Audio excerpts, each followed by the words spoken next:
Hello everyone, how's it going? In this series I am going to talk about the different strengths of the monsters in all the different towns. I'm looking at this from purely statistical point of view. So what I'm looking at is just based on only the stats, no special abilities whatsoever, how do these creatures stack up against each other? So I recognize that I'm leaving out utility, and I feel that it's important because if you have something like a Vampire Lord or a Chaos Hydra, something that has a lot of utility but not that great of stats, you understand that fighting them, you take away that utility, and it helps you kind of prioritize what you need to kill first. So I'm going to go through each of the towns, and in this series I'm going to start off with the castle. So early game is the first 2-3 levels, and just to explain the colors of what we're looking at here, if something is blue, that is that specific monster's stat. The red is the average for that level. Now I do separate unupgraded versus the upgraded level, so this is comparing a pikeman against the unupgraded level 1 average. If something is green, it is the best stat of all creatures in that level, and if it is black, it is the worst stat of all creatures in that level. So we can see that pikemen have very strong attack and defense, a pretty good range, so this is obviously a very beefy unit. Whereas the archer,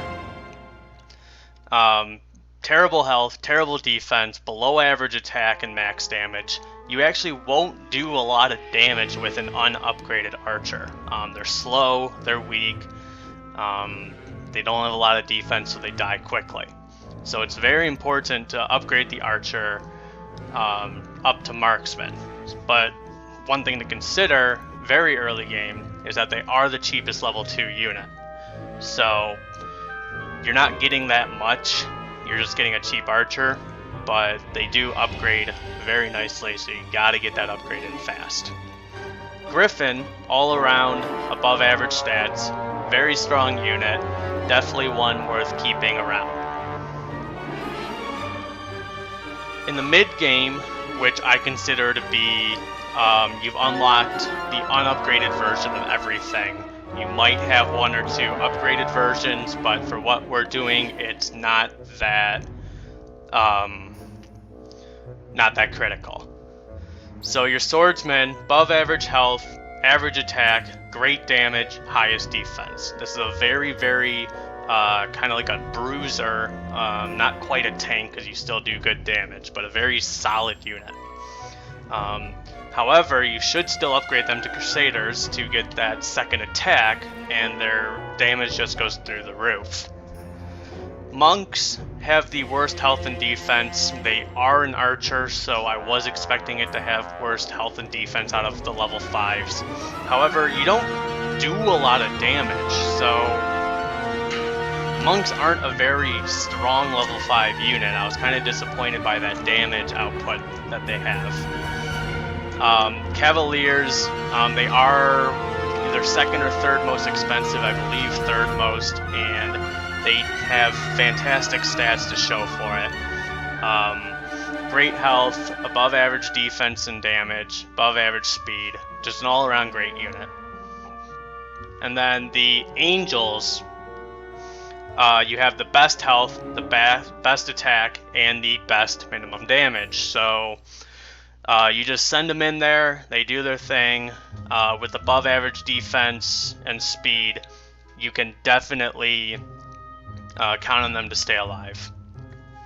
Late game, I'm counting both attacks of the Crusader in my minimum and maximum damage, so you have highest defense and best damage out of all level 4 units. A little slow though, so you do need to haste them to get them actually to the front line. Champions, same thing as Cavaliers, you have the third most expensive level 6, but you have a higher than average health, defense, damage. and slightly below average speed and attack. And then finally the Archangel, average health at 250, and then highest attack, defense, and minimum damage with above average speed. So very, very strong statistical unit. So in summary, we have Pikemen, Griffins, Swords, Cavalier, and Angels. So you're level 1, 3, 4, 6, and 7. Above average stats. Expensive, but above average stats. So you can definitely count on the castle to stay strong all the way through the game. You just gotta make sure that you have enough money to pay for all of it. So that concludes this first video. If you enjoyed it, please like, comment, and/or subscribe, and I'll see you in the next one.